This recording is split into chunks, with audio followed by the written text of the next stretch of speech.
Antoine Fuqua's Michael has had a huge opening weekend at the box office, outperforming expectations in the US and internationally, quickly becoming a success for both Lionsgate and Universal. But can it sustain this growth long term? How well do I think the film will have done once its time in theatres is finally up? And will we eventually see a Michael Part 2? In this video, I'm going to be discussing the box office results and what I think towards there being a second movie, along with giving you my prediction on the global number that the film could make by the time its box office run has ended.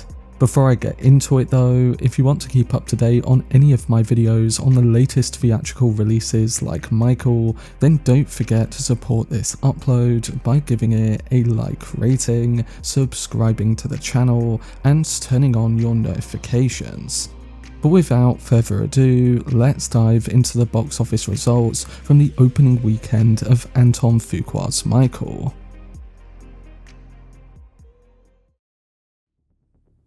So the new Michael biopic has just exploded at the worldwide box office. Its opening weekend numbers came in even stronger than early projections, pulling in $97.2 million domestically and a massive $218.8 million worldwide. That makes it one of the biggest global openings of the year, second only to the Super Mario Galaxy movie. But for a musical biopic, well, Michael just set a new benchmark. The film performed consistently across the weekend, with Sunday alone bringing in $25.4 million in North America, which is a lot higher than what analysts expected. Internationally, the film earned $121.6 million across 82 markets, and in 64 of those territories, it became the highest grossing musical biopic opening ever. Even in China, where it debuted just under Bohemian Rhapsody, it still managed a solid 4.8 million star. Industry watchers are already looking ahead to Weekend 2, with current expectations putting only a 49% drop, which would land the film near the $50 million mark. For comparison, Bohemian Rhapsody had an incredible second week hold of just 39% back in 2018, eventually multiplying its opening by more than 4 times. So if Michael follows a similar pattern, it could be on track for a very strong domestic total. And to be honest, I think these predictions of the percentage drop are going to end up being off the mark too, because Michael Jackson's appeal is massive, and the times that I've been to the theatre, it's been packed for the movie. Michael is already proving that audiences are still hungry for big theatrical musical biopics, especially when they centre on one of the most iconic performers in history. It opened with a great sense of momentum, and with the kind of global interest it's receiving, I think this film is going to have long legs in the weeks ahead. The long game versus opening weekend will obviously be the true test for director Antoine Fuqua and his Michael film. And this leads me on to the main question of how much the movie could make in its entire run. If you remember my box office prediction video, my moderate prediction was that the film could make anywhere between $900 million and $1.2 billion at the global box office. My crazier and more optimistic prediction was that the film could go beyond that and get closer to the $2 billion range. Based on the early numbers, it seems like the moderate take is more realistic, but I think we are really going to have to see how it holds in the weeks ahead. What I will say though is that when you look at the opening weekend numbers for Michael, you're not just seeing a strong debut, you're seeing the kind of launch that signals a long, powerful run ahead.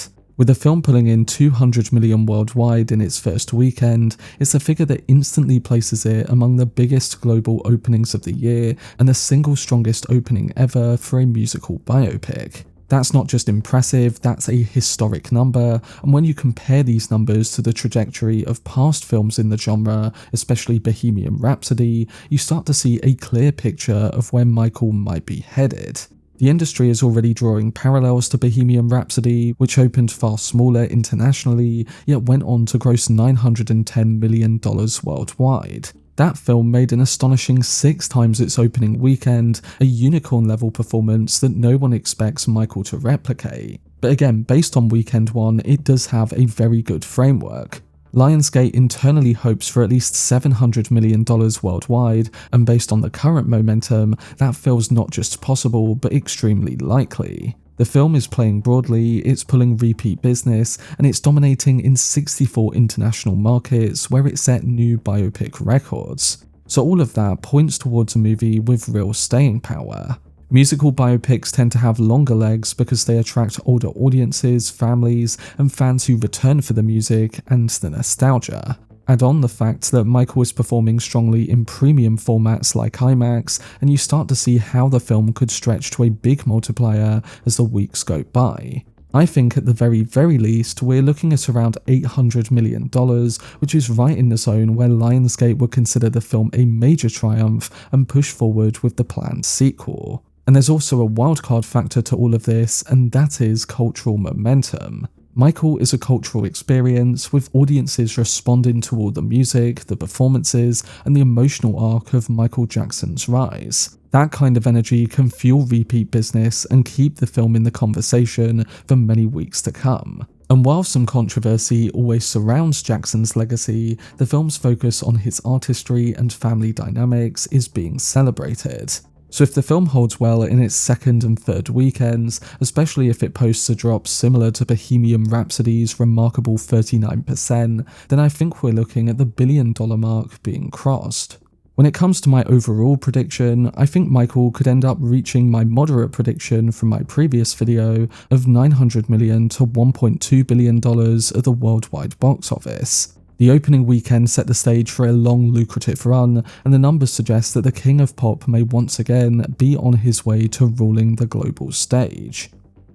Coming to the final topic that I wanted to discuss, when you look at the box office performance of Michael, the conversation about a part 2 becomes simple logic. The film didn't just open well, it opened like a global event. Studios don't walk away from this kind of momentum, especially when the film is playing like a 4-quadrant blockbuster rather than a niche music drama. The audience turnout, the premium format boost, and the repeat viewings, all of it signals a film with long legs and a global fanbase that is hungry for more. And when a movie opens this big, the studio's first question is how fast can we get the next chapter into production?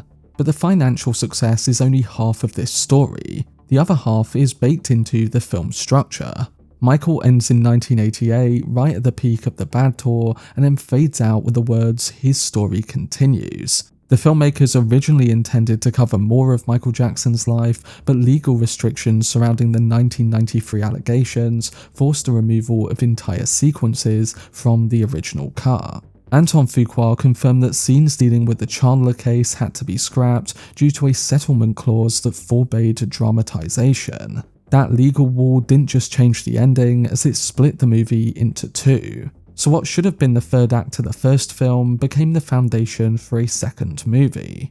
Michael Part 2 is essentially the continuation of a story that the filmmakers were legally prevented from finishing the first time. And that's where the box office and the creative reality collide. Lionsgate executives have openly acknowledged that Michael Jackson's life is too vast, too complicated, and too culturally significant to compress into a single film. Adam Fogelson, the studio's film chairman, has said that he was skeptical from the beginning about trying to fit everything into one installment. And now, with the first movie doing so well at the global box office, the studio has every incentive to move forward with the second half of the story, which will include the dangerous era, the history era, the marriages, the fatherhood, the media battles, his exhaustion with the trials, the artistic reinventions, and also his final years. These are chapters that audiences are already asking about, and the first film ending the way it does invites viewers to expect more. It was further confirmed yesterday that around 30% of the untouched material that had to be cut out of Part 1 could be used for Part 2. Now, I'm not sure what that means for the structure of the next film, but it's still good news nonetheless. And when you combine the creative intentions with the financial reality of a record-breaking opening, massive international appeal, and a fan base that spans generations, the path forward becomes obvious. And that is that Michael was never going to be a one-film story. The first film didn't close the book on Michael Jackson's life, it opened the door to the next chapter, and with the world showing up in massive numbers, that chapter is coming sooner rather than later.